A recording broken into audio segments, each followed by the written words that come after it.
आप सभी का स्वागत है। सभी को प्रणाम। गायत्री मंत्र द्वारा क्या सभी रोगों का निदान भी होता है? आइए जानते हैं। गायत्री ईश्वर का उत्तराधिकारी एवं राजकुमार है। आत्मा परमात्मा का ही अंश है। अपने पिता के संपूर्ण गुण एवं वैभव बीज रूप में उसमें मौजूद है। जलते हुए अंगार में जो शक्ति है वही छोटी सी चिंगारी में भी मौजूद है। इतना होते हुए भी हम देख सकते हैं कि मनुष्य बड़ी निम्न कोटि का जीवन बिता रहा है। दिव्य होते हुए भी देवी संपदाओं से वंचित हो रहा है। परमात्मा सत है, परंतु उसके पुत्र हम असत में निमग्न हो रहे हैं। परमात्मा चित्त है, हम अहंकार में डूबे हुए हैं। परमात्मा आनंद स्वरूप है, हम दुखों से संतृप्त हो रहे हैं। ऐसी उल्टी परिस्थिति उत्पन्न हो जाने का कारण क्या है? यह विचारणीय प्रश्न है। जबकि ईश्वर का अविनाशी राजकुमार अपने पिता के इस सुरम्य उपवन संसार में विनोद क्रीड़ा करने के लिए आया हुआ है, तो उसकी जीवन यात्रा आनंद में न रहकर दुख दारिद्र्य से भरी हुई क्यों बन गई है? यह विचारणीय पहेली है। अग्नि स्वभावतः उष्ण और प्रकाशवान होती है, परंतु जब जलता हुआ अंगार बुझने लगे तो उसका ऊपरी भाग राख से ढक जाता है। तब उस राख से ढके हुए अंगार में वे दोनों ही गुण दृष्टिगोचर नहीं होते जो अग्नि के स्वभाव में होते हैं। बुझा हुआ राख से ढका हुआ अंगार न तो गर्म होता है और न तो प्रकाशवान। वह काली कलुटी कुरूप भस्म का ढेर मात्र बना हुआ पड़ा रहता है। जलते हुए अंगार को इस दुर्दशा में ले जाने पहुंचाने का कारण वह भस्म है जिसने उसे चारों ओर से घेर लिया है। यदि यह राख की परत ऊपर से हटा दी जाए तो भीतरी भाग में फिर वैसी ही अग्नि मिल सकती है जो अपनी उष्णता और प्रकाश के गुण से सुसंपन्न हो। परमात्मा सच्चिदानंद है, वह आनंद से ओतप्रोत है। उसका पुत्र आत्मा भी आनंदमय ही होना चाहिए। जीवन की विनोद क्रीड़ा करते हुए इस नंदनवन में उसे आनंद ही अनुभव होना चाहिए। इस वास्तविकता को छिपाकर जो उसके बिल्कुल उल्टी दुख दारिद्र्य और कलेश कलह की स्थिति उत्पन्न कर देती है, वह कुबुद्धि रूपी राख है। जैसे अंगारे को राख ढककर उस अपनी स्वाभाविक स्थिति से वंचित कर देती है, वैसे ही आत्मा की परम सात्विक परम आनंदमयी स्थिति को यह कुबुद्धि ढक लेती है और मनुष्य निकृष्ट कोटि का दीनहीन जीवन व्यतीत करने लगता है। कुबुद्धि को ही माया, असुरता, अंधतमिश्रा, अविद्या आदि नामों से पुकारते हैं। यह आवरण मनुष्य की मनोभूमि पर जितना मोटा चढ़ा होता है, वह उतना ही दुख पाता है। शरीर पर मैल की जितनी मोटी तह जम रही होगी, उतनी ही खुजली मचेगी और दुर्गंध उड़ेगी। यह तह जितनी कम होगी, उतनी ही खुजली और दुर्गंध कम होगी। शरीर में दूषित विजातीय विष एकत्र न हो जाए तो किसी प्रकार का कोई रोग न होगा। यह विकृतियाँ जितनी अधिक जमा होती जाएगी, शरीर उतना ही रोगग्रस्त होता जाएगा। कुबुद्धि एक प्रकार से शरीर पर जमी हुई मैल के तह या रक्त से भरी हुई विषैली विकृति है, जिसके कारण खुजली, दुर्गंध, बीमारी या अनेक प्रकार की अन्य असुविधाओं के समान जीवन में नाना प्रकार की पीड़ा एवं चिंता, बेचैनी और परेशानी उत्पन्न होती रहती है। लोग नाना प्रकार के कष्टों से दुखी है।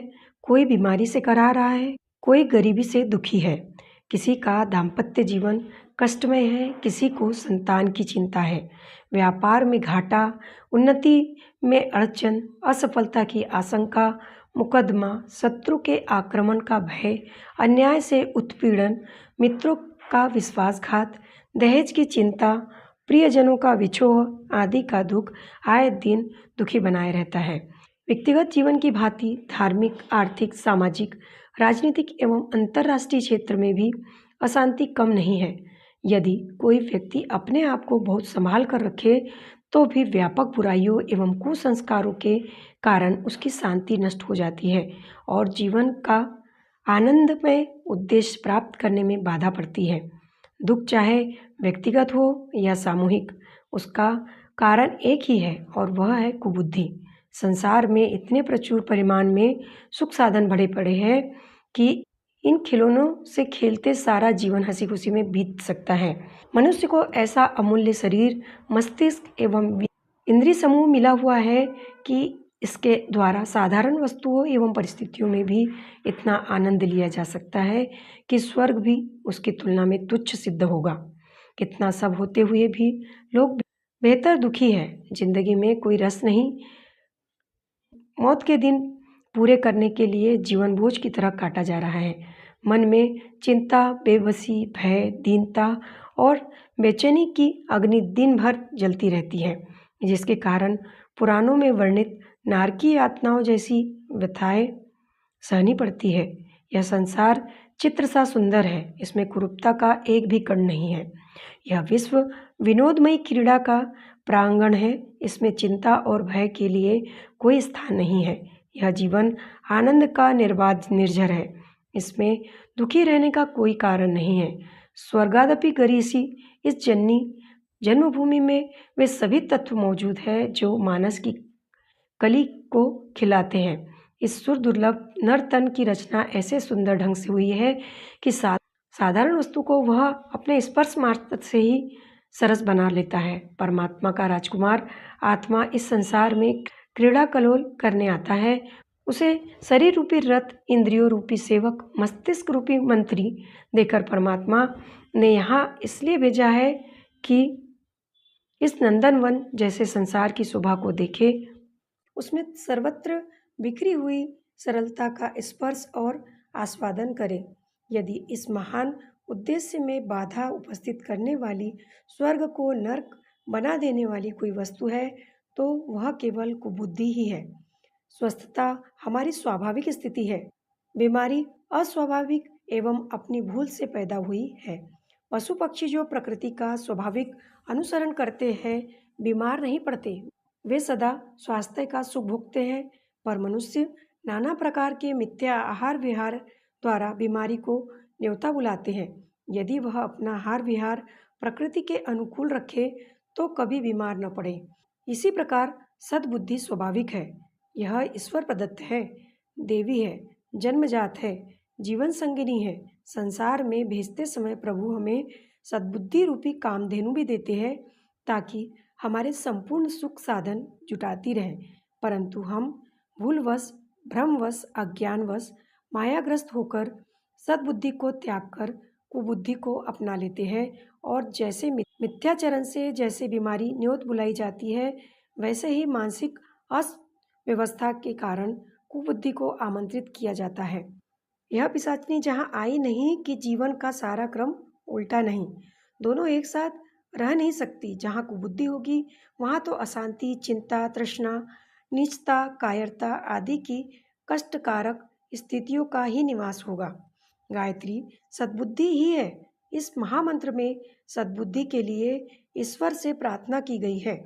इसके 24 अक्षरों में अमूल्य शिक्षा संदेश भरे हुए हैं। वे सद्बुद्धि के मूर्तिमान प्रतीक है। उन शिक्षाओं में वे सभी आधार मौजूद है जिन्हें हृदयंगम करने वालों का संपूर्ण दृष्टिकोण शुद्ध हो जाता है और उस भ्रमजन्य अविद्या का नाश हो जाता है जो आए दिन कोई न कोई कष्ट उत्पन्न करती है। गायत्री महामंत्र की रचना ऐसे वैज्ञानिक आधार पर हुई है कि उसकी साधना से अपने भीतर छुपे हुए अनेक को गुप्त शक्ति केंद्र खुल जाते हैं और अंतः स्थल में सात्विकता की निर्झरनी बहने लगती है। विश्वव्यापी अपनी प्रबल चुंबकत्व शक्ति को खींचकर अंतः प्रदेश में जमा करने की अद्भुत शक्ति गायत्री में मौजूद है। इन सब कारणों से कुबुद्धि का शमन करने में गायत्री अचूक रामबाण मंत्र की तरह प्रभावशाली सिद्ध होती है। इस शमन के साथ साथ अनेकों दुखों का समाप्त हो जाना भी पूर्णतया निश्चित है। गायत्री देवी प्रकाश की वह अखंड ज्योति है जिसके कारण कुबुद्धि का अज्ञानांधकार दूर होता है और अपनी स्वाभाविक स्थिति प्राप्त हो जाती है, जिसको लेकर आत्मा इस पुण्यमयी धरती माता की परम शक्तिदायक गोदी में किलोल करने आया है। शीर्षक समाप्त। पुस्तक का नाम गायत्री साधना के प्रत्यक्ष चमत्कार, लेखक पंडित श्रीराम शर्मा आचार्य। अगर आपको हमारा ऑडियो अच्छा लगा हो तो कमेंट्स कीजिए और शेयर कीजिए ताकि विचार क्रांति अभियान श्रृंखला में आप भी अपनी भागीदारी दे सके। धन्यवाद।